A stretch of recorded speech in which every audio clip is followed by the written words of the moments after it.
Diabetes Connections is brought to you by Omnipod. Take Omnipod Dash out for a spin with a no-commitment, free 30-day trial by the only ultra-rapid-acting inhaled insulin, and by Dexcom, keeping you in control with an integrated system for diabetes management. This is Diabetes Connections with Stacey Sims. This week, Diabetes Camp is great, but what about taking teens with type 1 on a more adventurous journey? A new international travel program to foster confidence and independence is in the works. I'm giving, diabetic community on a platter, and I am giving the opportunity to build relationships with people who will fully understand your ups and your downs, while also working on developing those skills that will enable kids to go travel on their own or go off to college and be in these non-diabetic environments, but be able to show up for themselves health-wise. Savannah Johnson is the founder of Type 1 Way Ticket. Diagnosed as a toddler, she says travel as an adult changed her life. We'll find out more about her plans for adventure and what parents and teens can expect. This podcast is not intended as medical advice. If you have those kinds of questions, please contact your healthcare provider. Welcome to another week of the show. I am always so glad to have you here. You know we aim to educate and inspire about diabetes with a focus on people who use insulin. And as you're listening, as this episode is going live, we are at that unofficial start of summer. Camp is probably coming up wherever you live, whatever camp programs your kids are in. We live in the South, so camp programs start a little bit earlier. If you're in the Northeast or elsewhere in the country, it might be well into June, but either way, it is getting hot. And summertime, when it is hot and, wet from sweat or going to the pool or the ocean, is a tough time to try to keep all the diabetes gear on, Dexcom, CGMs, pump sites, all that stuff, get it stuck to your skin. I have a new guide out on the website. If you head on over to diabetes-connections.com, it should pop up right away. 7 ways to get your gear to stick this summer. It is also, if it doesn't pop up right away, it's also in our shop section. We have a little shop. This is free, though, this guide, where you can get the book. The second book will be there, too, later this year. And stuff like this. I have a couple of guides that you can download for free. I really need to do one on travel. It is something that we have been so lucky to do. And I really think that travel is just incredibly important. And it's something that, when you have a kid with diabetes, it does make it difficult, certainly. You got to pack more, you got to think more. And it makes the idea of sending them on travel programs that much more difficult. So our conversation this week is about something that just sounds fabulous: adventure travel for teenagers with type 1. It is called Type 1 Way Ticket Travel. And my guest this week is its founder, Savannah Johnson. Savannah was diagnosed with type 1 when she was 2 years old. And as you'll hear, she always wanted to travel, and her parents were very supportive. But in high school, she was rejected from summer programs because they didn't want to take care of a kid with diabetes. So it wasn't until she was a young adult in college and a legal adult, 19, that a program said yes to her. And she will talk more about how that changed her life. Savannah has studied, worked, lived, and traveled to 42 countries. She has some incredible stories. She is serious when she says that travel changed her life. And we'll get to that in just a moment. But first, Diabetes Connections is brought to you by Omnipod. And I remember years ago when Benny first started on his pump, it was the Animas insulin pump, which many of you probably remember. And then an upgrade came out. But we had to wait a couple of years to be eligible for it because of insurance requirements. How frustrating is that? I'm so glad things are changing. For example, the Omnipod Promise takes those worries away. With the Omnipod Promise, you can upgrade to Omnipod 5 as soon as it's available to you and covered by insurance, all for no additional upfront cost. Omnipod is available through the pharmacy, which means you won't be tied to a long-term contract. You are free to upgrade at any time. And not to mention, you can pick up your pods right where you pick up your insulin. Go to diabetes-connections.com and click on the Omnipod logo. For full safety risk information and Omnipod Promise terms and conditions, visit omnipod.com/diabetesconnections.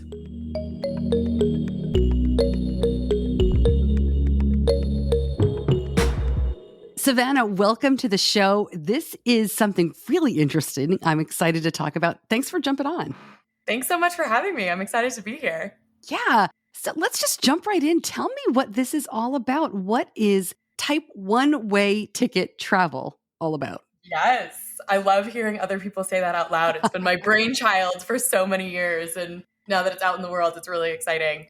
Type 1 Way Ticket Travel is, in short, a travel company for insulin-dependent teens. Will eventually be for teens and young adults, but for now, just teens. So we offer adventure travel programs that empower teens with the skills, the community, the confidence to essentially learn how to live with diabetes and without limits. We are starting programs in Thailand and Peru and have plans to expand beyond there. But our programs are really designed to equip travelers with the skills that they need to approach new situations, new activities, new places, and so forth, with the confidence necessary to manage diabetes in a happy and healthy way in those settings.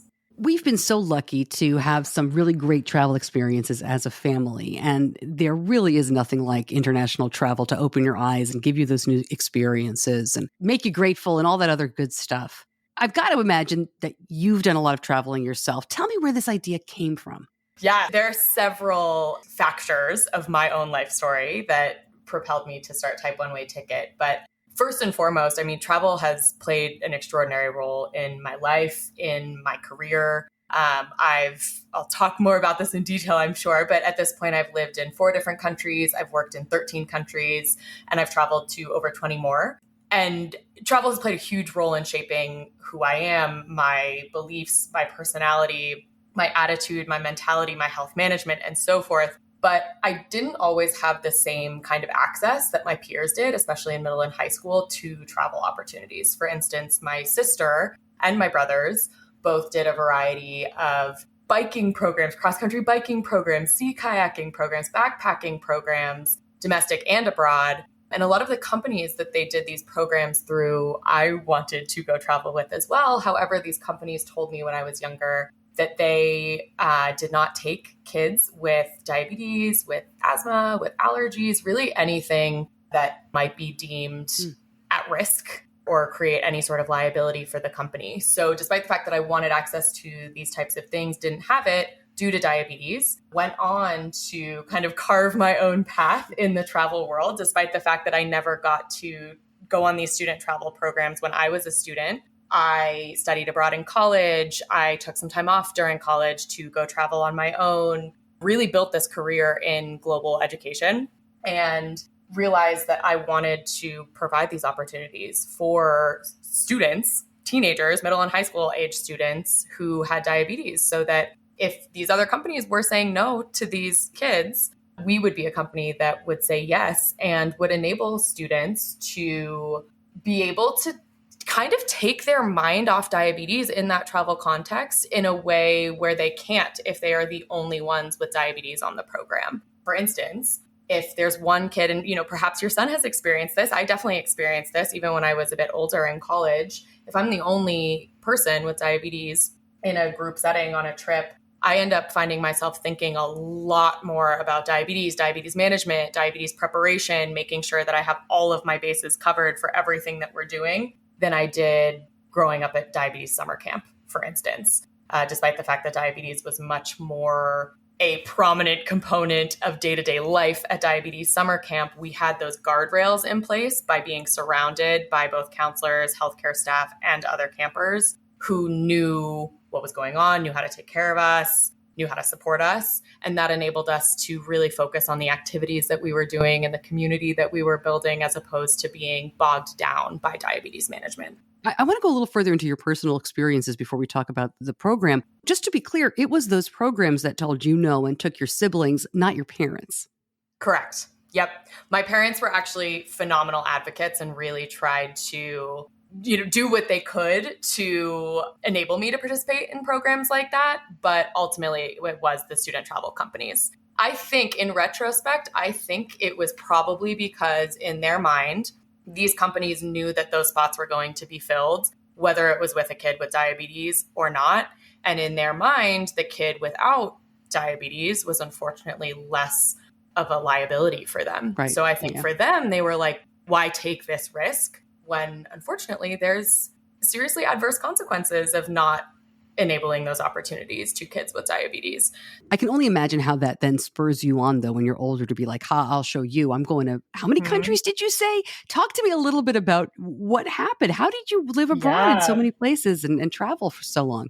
Yes. Well, you hit the nail on the head. I do not respond to the word no very well. I never have. Growing up hearing no from these companies and then hearing things from doctors, endocrinologists, things like I wouldn't be able to scuba dive. It's very risky to do high altitude trekking, things like that. My response to that was, I'm going to figure out how to do this and how to do it healthfully, right? Like I'm going to figure out how to approach these situations with diabetes, manage my diabetes while I am embarking on these activities. So the first time I left the US was my sophomore year of undergrad. I was 19. And because I was an adult, because I was no longer a minor, I convinced a gap year company to let me travel with them. They actually, because I was an adult, they had no reservations. Their response to me disclosing diabetes was pretty much, as long as you feel good, you feel confident, and you can handle your health on this program, we will welcome you into that program. And that mentality that they took in that situation was really transformative for me, because they were essentially saying, like, if you can handle yourself, great, you're welcome, come on board. The first time I traveled was with the gap year company, traveled to Thailand, Cambodia, Laos, and Vietnam. And through that experience, became really interested in the field of education, broadly construed. So both teaching and leading gap year programs, leading these student travel programs. I ended up studying abroad in Chile and Argentina, and then worked in Peru and Bolivia that same summer when I was studying abroad. And from there, really, the dominoes started falling to create a career for me in what I call experiential education. So leading these student programs, leading abroad programs, teaching semesters abroad for high school students. And I ended up living in Thailand, Chile, Jordan, and South Africa. I worked in Guatemala, Costa Rica, Cambodia, all over South America and Latin America. And then from those countries, traveled to several more. So all of those programs are dedicated towards equipping kids with the confidence and skills to approach new places, new people, as I mentioned earlier. And my goal for Type 1 Way Ticket is to do that same thing, but factor in, a high degree of health management and teaching kids how to manage their diabetes. So scuba diving, for instance, was huge for me, because that was something that I had always been told. I distinctly remember endocrinologists telling me growing up, there are 3 things you can't do. 1, be a pilot. 2, be in the infantry in the army. 3, scuba dive. And fortunately, my interests did not align with being a pilot or being in the infantry. So we were sorted there, but I was really interested in scuba diving. I've always been interested in marine wildlife, marine conservation, things like that. So scuba diving, both the idea of it and then actually doing it, were extremely transformative in the way that I perceive the role that diabetes plays in my life. When I finally got my first scuba diving certification, that was a big moment for me, being like, okay, diabetes does not define me. Like, I define what is possible for me with diabetes, in fact. So Thailand is a place that I have lived numerous times, actually, and worked. I directed programs for the Smithsonian Institute, student programs for the Smithsonian Institute in Thailand for several years. And Thailand is, it's the mecca of scuba diving. It's one of the most phenomenal scuba diving destinations in the world. And so part of what I want to do with programs in Thailand is offer scuba diving to be able to offer that same type of experience to other kids, to learn that they too define what is possible for them within the scope of their lives as diabetics. We should also add, and I know you know, that since that time and those 3 no's, of course, 2 of them are now possible, flying and scuba diving for sure. Very true. And I have read some reports, nothing's really changed in the armed forces, but they are doing studies on people with type 1 who are, before they make them leave, they seem to be doing a few studies on technology and things like that. I've just read a couple of papers. I'm in North Carolina, where one of the bases that they're doing this is in. And it's just, there's nothing really to report yet, but stay tuned. It's very interesting. We're going to talk more about parents' concerns and things like that. But just to get to the real crux here is, when can I sign my kid up? Like, when do these start? I would love to have your kid come travel with us.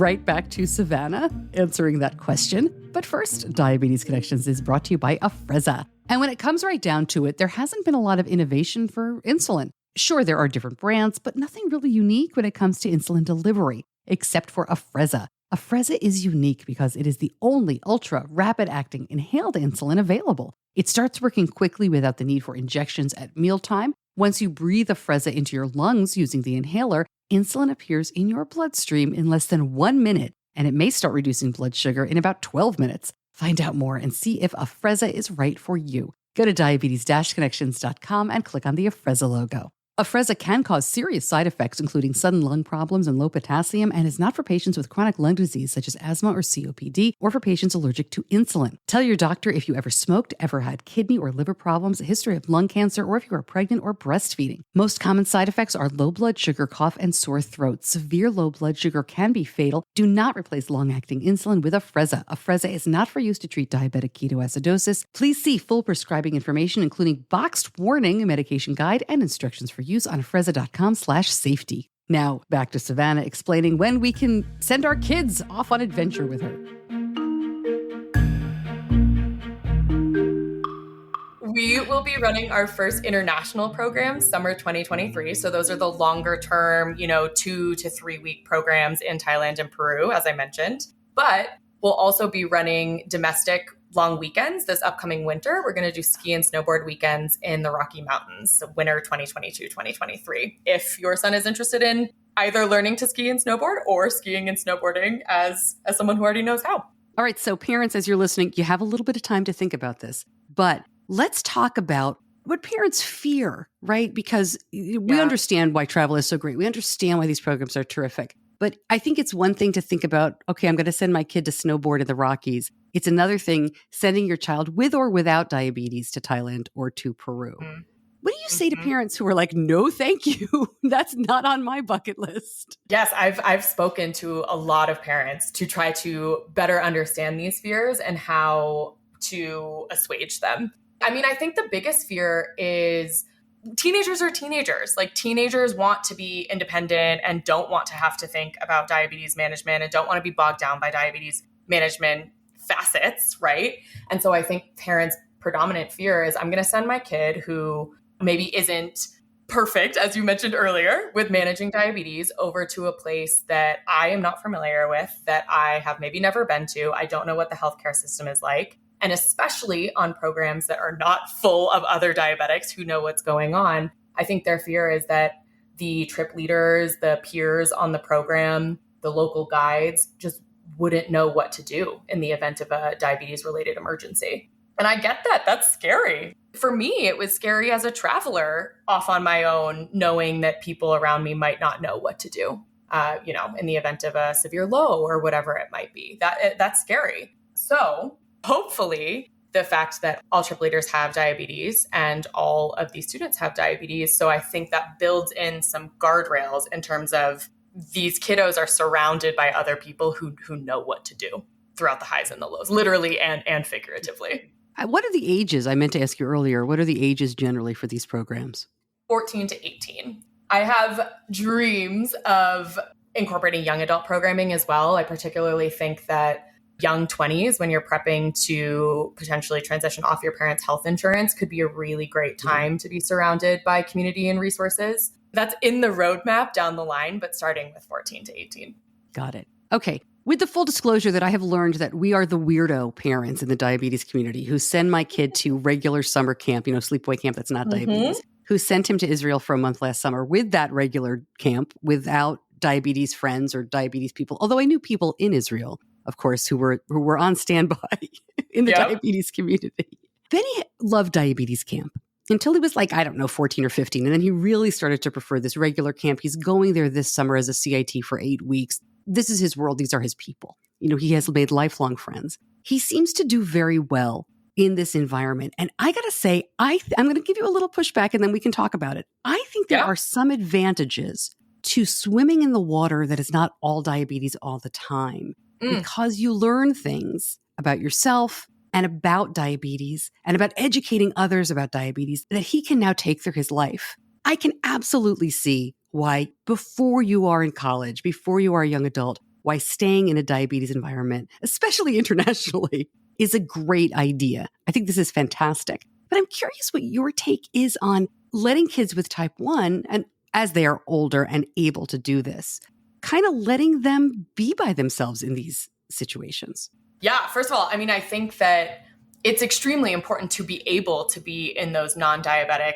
situations and environments and be able to both hold your own from a mental and physical health perspective, but also be able to educate and advocate people who aren't dealing with the same day-to-day as you are. So definitely with you there. I think that there are kind of two goals to life as a diabetic, broadly construed. I think one is to develop those skills, is to be able to educate and advocate and show up in, quote unquote, regular situations and be fine, be happy and healthy and thriving. But then I think an equally important goal, at least in my mind, is to have the community around you that just understands you without you having to explain anything. And have those people that you can go to if you're encountering a debacle with insurance, or you're having a really stubborn high that won't come down and you're just really frustrated, or a low blood sugar impeded a academic assignment or a job interview or whatever it is. Like, I think that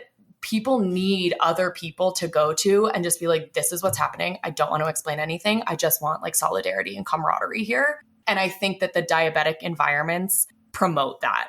Similar to your son, I grew up going to diabetes camp, and I attribute 8,000% of my attitude and the way that I approach diabetes, especially hardships pertaining to diabetes camp, because diabetes camp gave me best friends with diabetes on a platter that I can go to. And I've realized over the past decade or so that a lot of people don't have that. I went to an adult summer camp called Slipstream for diabetic adults a couple summers ago before the pandemic. And the number of people that were saying things like, wow, this is the first time I've ever met other diabetics, despite the fact that they've had diabetes for like 20 plus years, was shocking to me. I'm trying to accomplish both of those goals through these programs, where I'm giving, diabetic community on a platter, and I'm giving the opportunity to build relationships with people who will fully understand your ups and your downs, while also working on developing those skills that will enable kids to go travel on their own or go off to college and be in these non-diabetic environments, but be able to show up for themselves health-wise and mental health-wise,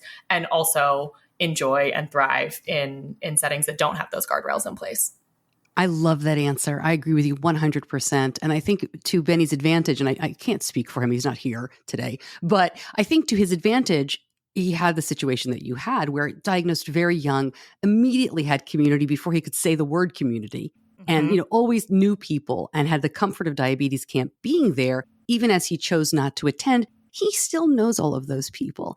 And I should add as well, one of the huge advantages we have had, and I've talked about this before, we're so lucky. The regular camp that he goes to is a camp that was willing to do the work, to learn. They never took care of him. He has to do everything himself there under their supervision. So they learned enough about diabetes to know the dangerous stuff and to know emergencies. But I guarantee you that camp, they still don't know how to really count carbs. They still don't really understand what a bolus is. But, they learned and they accepted him, and they let him make mistakes. Whereas, the program that wouldn't even take you is a good example of how most of these regular programs are. So I guess I'm asking this question and giving you a little bit of pushback to the hopes of getting to the answer that you gave. I think that the best of both worlds is both. And yes, if you're not able to have an international experience like we were, I think this is so great. Yeah, I mean, what you're saying is really resonating with me. And this was a very small experience that I had, but had significant bearing both on my life and on the formation of Type 1 Way Ticket. One time I was in my hometown, I think for a holiday weekend, just visiting my family. And I saw this, preteen looking, maybe 12-year-old looking girl and her mom tabling for JDRF. They were doing a fundraiser outside my local grocery store. And I was chatting with her, just asking about, when she was diagnosed, if she's familiar with diabetes camp, things like that. Come to find out, she is indeed 12, and she's never had a sleepover in her life because both she and her mom and her medical team were too scared of, sending her off to a friend's family's home who maybe had parents that weren't familiar with diabetes. And for me, that was really profound for me because like sleepovers is a fundamental aspect of childhood and of growing up. And I have such fond memories of sleepovers. And I was thinking, what happens if a young person with diabetes has never had a sleepover? So presumably they've also never been away from home, right? They've not been to camp. They've not been on these travel programs, and they go to college. And all of a sudden they're on their own, and they've never been on their own before. They don't have the independent living skills to be able to be on their own, let alone manage diabetes on their own. So I think that cultivating those skills in an environment that is knowledgeable and supportive and will cheer you on is super, super important for being able to thrive in college, in trips to Israel, whatever it is. I think that having the opportunity to cultivate those skills, regardless of where that opportunity comes from, is really important. My non-diabetes daughter went to college a couple of years ago, and she said immediately, Mom, you know who has never been to camp. You know who's never been away from home. Yes. They do not have the skills yet. And Yes. she's like, they'll get there, but it's a rough transition. And I was like, wow, that never even occurred to me. That's poignant. Yeah. It really is. And as a parent of a kid with type 1, if you don't allow yourself, because you always worry, if you don't allow yourself to start with the little baby steps worry of the kids next door having a sleepover, or maybe the kids with grandma having a sleepover, and then you gradually get to a week at diabetes camp, and then maybe a week when they're a little older at a regular camp. These things don't have to happen all at once. And if you do them all at once, it can be incredibly worrying for you as a parent, let alone them as a kid. So you got to build up to it, definitely.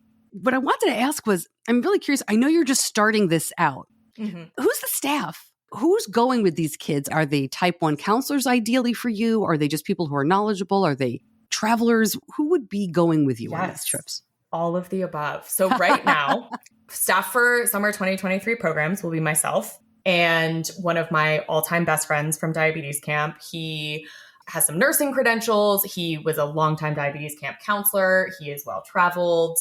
He actually works in the medical research field right now, so very involved in diabetes innovation research. Staff in general will be 2 people, 2 trip leaders per program, in addition to 1 local guide per program. So each of the 2 trip leaders who are coming from the States will have diabetes. They will have type 1 themselves.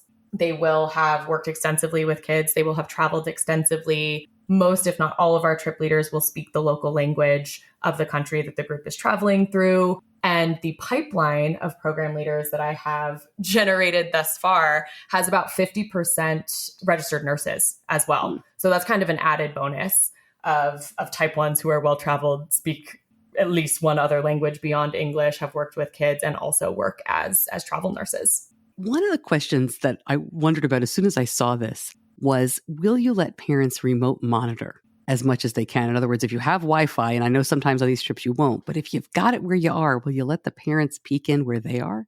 In terms of like tracking or Dexcom share data? Dexcom share is exactly what I mean, remote monitoring of CGM data. Yes, I think so, because that's a real life scenario that's going to happen in real life as well. There are definitely very intentionally structured components of my program that do not have access to Wi-Fi or electricity. Like I want kids to be able to learn what to do and how to prepare for situations like that. So in those cases, parents might not be able to remote monitor, but in general, yes, they will be able to. Please tell me if you disagree with this too, because I'd be keen to hear your thoughts. But I think that that's important, for parents' sense of safety and assurance on the program. But B, too, if the parents are these kids, kind of go-to support systems, like I want them to be able to have that support system throughout these different adventures they go on. Boy, I felt like I let out an evil laugh there. What I meant by that was, I think you're going to have to for most of these parents, Yes. right? But I think that what you might do is think about with your team coming up with some parameters of when they contact you. It's not so much a question of sharing with the parents. It's the parent, and I've been that parent, so I'm not judging anybody else. It's that parent seeing, okay, my kid's in Tel Aviv. He's 7 hours ahead. There's an urgent low alarm, which means it's 4 a.m. there. Who do I call? Mm-hmm. So I think what we did when Benny went, and I've shared this before, we did lots of episodes on it. What I did was I had a plan in place. If this number, then that action. And who would I call? When would I call them? How would we escalate if we needed to? And when wouldn't I call? I actually did not have any alerts when he was in Israel except for the urgent low.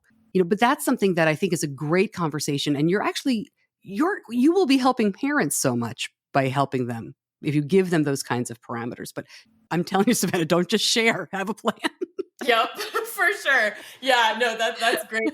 It's funny because, throughout my childhood, my teenagehood, and when I started traveling, none of the technology that existed back then. Like my parents did not have the ability they didn't even have the ability to text me to ask me what my blood sugars were, because we didn't have international data back then on our cell phones. Yeah, it definitely looks very different. But I also think that some of these technological advances will make all parties feel more comfortable. Are these trips going to be times when you expect these kids to learn how to spend more time in range? Or are you mostly concerned about just safety, right?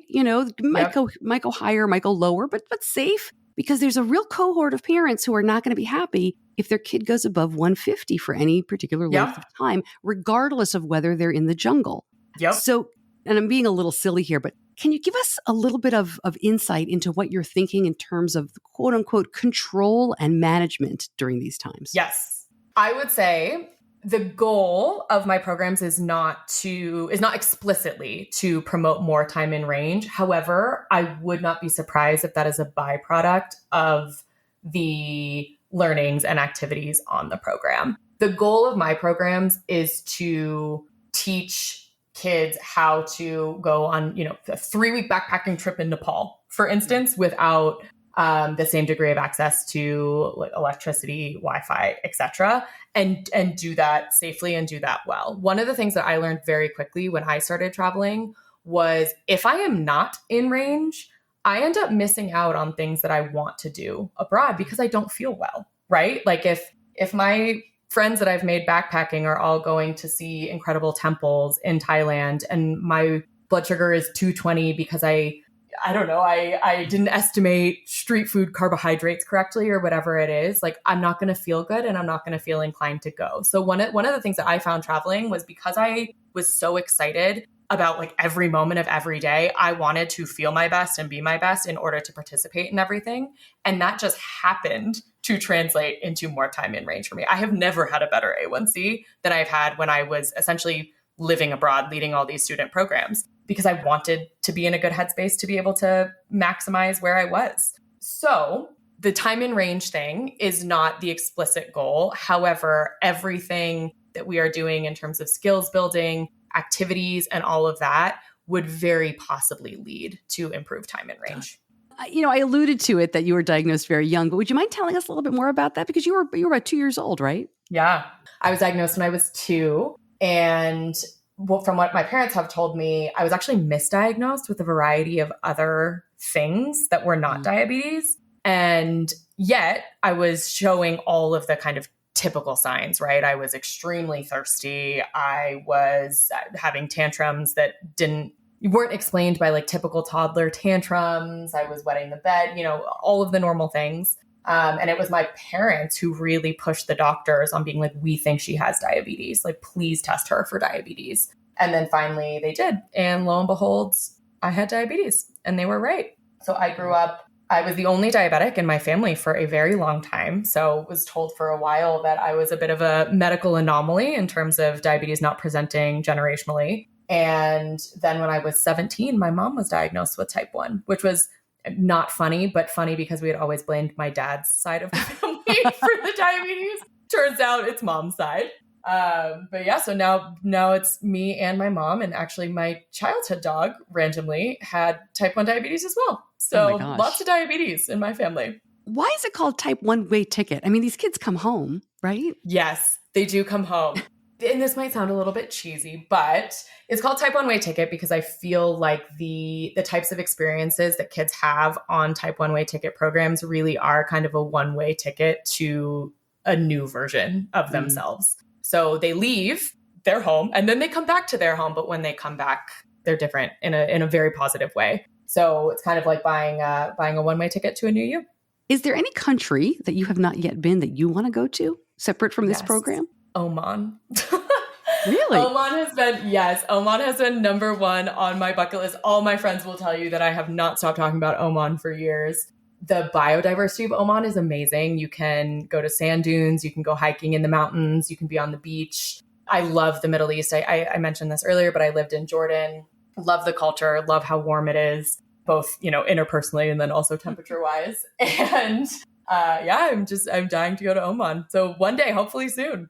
Every time we take a trip, something bananas happens with diabetes or just with kids in general. I have told many stories over the years. I'm curious, do you mind sharing some of yours? You have to have them of when diabetes got in the way or when you did something interesting. Okay, hit me. Oh my gosh, I have so many. I could just rattle these off. Let's see. One of the first things that comes to mind was when I was moving to Jordan. So I was moving to Jordan to teach at an American international school in the capital city of Amman. I didn't know how long I was going to live there. And I was very fortunate to be able to get a vacation override through my insurance to take out a year's worth of insulin pumps, Dexcom sensors, insulin, everything that I need for the entire year. So I had a massive quantity of diabetes supplies with me as I was flying from, I think I flew Boston to Frankfurt and then Frankfurt to Amman. Of course, I was carrying those on. We get the extra carry-on for medical supplies. So carrying those on and looked like a total bag lady. I had so many bags. And when I got to my connecting flight from Frankfurt to Amman, the plane was substantially smaller than the first flight. And my carry-on with all of my medical supplies didn't fit into the overhead compartment.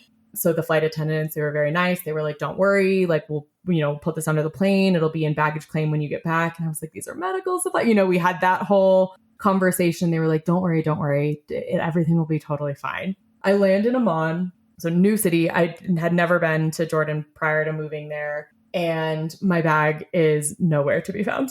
It is not waiting for me when I get off the plane. It is not in baggage claim. At that point, I don't speak Arabic. I speak Arabic now, but I didn't when I first moved. And I had no idea where to even begin. So I'm trying to speak to the baggage claim attendants, like trying to communicate that I'm missing a bag, but also not wanting to be like, lots and lots of very expensive medical supplies are missing. One thing led to another. This ended up taking several hours, and I am like in panic mode because at this point, I think that I've just moved to a place that doesn't carry the medical supplies that I use, and all of my medical supplies that I have taken in with me are missing. Ended up meeting a woman that had been on my flight. She saw that I was in distress, told me she speaks Arabic, asked if she could help, and ended up talking to someone who spoke to someone else who ended up tracking down my bag. And it turned out that they thought that my medical devices were computer chips, like computer programming chips, and that the egregious quantity of computer programming chips was really suspect. And so they were going to essentially confiscate the bag because they thought that I was trying to sell these computer programming chips in the country. So I was able to explain the situation very quickly, learned how to say I have diabetes in Arabic. And that woman who helped me to this day is one of my best friends. Oh my gosh, that's great. Wow. Yeah. But yeah, lots of other stories in terms of like leaving. I'm trying to think. I did the Annapurna Circuit trek in Nepal, which is the highest navigable pass in the world. It's roughly a 3-week trek. I accidentally left all of my insulin in one of the guest houses along the way. Ended up having to bribe someone to go motorbike retrieve my insulin so that I didn't have to like hike 2 days back to then hike 2 days forward. These are skills. Yes, these are skills. Like rolling with the punches. I think that's kind of my main takeaway is because you can follow all the instructions that you're given for how to prep, how to, even in the carry-on situation. Like I remember being told you always carry on your medical devices. If anyone like asks, you kind of vaguely allude to the fact that they're medical device, all of those things, but you just can't prepare for everything. And you have to be able to roll with the punches and figure out how to do that.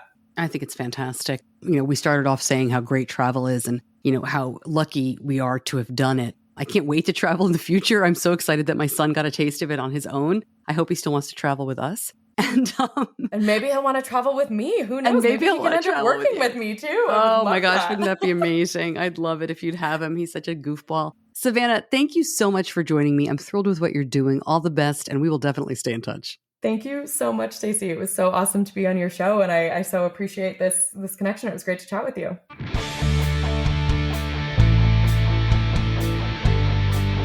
You're listening to Diabetes Connections with Stacey Sims. More information about Type 1 Way ticket travel and about Savannah, just go to the episode homepage on diabetes-connections.com or the show notes on wherever you are listening, whatever podcast apps. I'm also linking up their GoFundMe. Savannah is the first to acknowledge that these programs are very expensive. If you're looking for like a 16 to 18 day program, it's about $5,200, she told me. And that is not with airfare. That's excluding the international airfare. So it is a very expensive proposition, but there is a GoFundMe, and she's already reached out to corporate partners because they want to absorb a lot of that cost and offer these programs for less if they can, especially for teens with type 1 that, may be shut out. And that's not really that unusual for these kind of programs. I think I've mentioned before that when Benny went to Israel, if we signed up at a certain time, more than half of the cost was paid for by donors and corporations and things like that. They really try to make it as affordable as they can for students and for teens, but it is pretty expensive stuff. They're also looking for staff. She mentioned that not just for teens, to go on the programs, but if you are an adult and think this sounds great and you would like to work with them, they're looking for folks. So you can definitely go to the website and learn more about that. By the way, I told Benny about this. I thought, he's always planned to be a counselor at his regular camp. He's a CIT this year, and the plan is he would work there. He looked at me and he was like, no, I want to go to Thailand. Oh my gosh, why did I tell him? So we may be changing our plans a little bit. All right, in a minute, I want to tell you about a big potential merger in the diabetes space, and I have an ask for you. But first, Diabetes Connections is brought to you by Dexcom. And Dexcom has a diabetes management software called Clarity. Do you use this? For a very long time, longer than I would like to admit, one of my many diabetes mistakes, I thought this was just something our endo used. But it is really helpful, and I have it on my phone now. You can use it on the desktop or as an app. It is an easy way to keep track of the big picture. I find, when we're adjusting things, that Clarity really helps us see longer-term trends and helps us not overreact. The overlay reports help put context to Benny's glucose levels and patterns. And when you share the reports with your care team, it's easy for them to get a great idea of what's going on and how they can help. Managing diabetes is not easy, but I feel like we have one of the very best CGM systems working for us. Find out more at diabetes-connections.com and click on the Dexcom logo. If you're a longtime listener, then you know that the folks at Dexcom are one of our regular guests. They are probably the most available CEO and CTO, Chief Technical Officers, in the diabetes space, at least to this podcast, which I very much appreciate. But we just talked to Jake Leach, the CTO, a couple of weeks ago, and I got an email from their PR folks last week asking if I wanted to talk to CEO Kevin Sayer at the ADA Scientific Sessions, the big conference coming up in early June. And I thought about it for a minute because, we know the G7 is coming out. And I thought about it for a minute because we know that the G7 is in front of the FDA. We know an awful lot about it. And I thought, yeah, sure, of course, I'll talk to Kevin. I mean, I don't want to give up the opportunity to ask your questions. So I booked it. And then, of course, come to find out the news that, well, certainly if you listen to my newscasts on Friday, but I'm sure many of you learned from social media as well, that Dexcom is in talks to acquire Insulet, the makers of Omnipod. Neither company has commented publicly on the report as I am recording this podcast on May 25th, so that may change before you hear it. But right now, unnamed people are quoted. People within the company are quoted as saying the talks are ongoing. I assume we'll learn a little bit more before my conversation with the CEO, with Kevin Sayer. But what would you like to know about this? I have a whole list of questions I've already put together, but I will be asking in the Diabetes Connections Facebook group, where you can certainly email me, Stacey at diabetes-connections.com. What are your questions about Insulet and Dexcom and a possible, beyond partnership, Dexcom acquiring Insulet? Let me know what you think. Please let me know, and I will pass those along when I talk to Kevin. And that'll do it for this week. Thanks, as always, to my editor, John Buchanan from Audio Editing Solutions. Thank you so much for listening. I'm Stacey Sims. I'll see you back here in just a couple of days. Until then, be kind to yourself.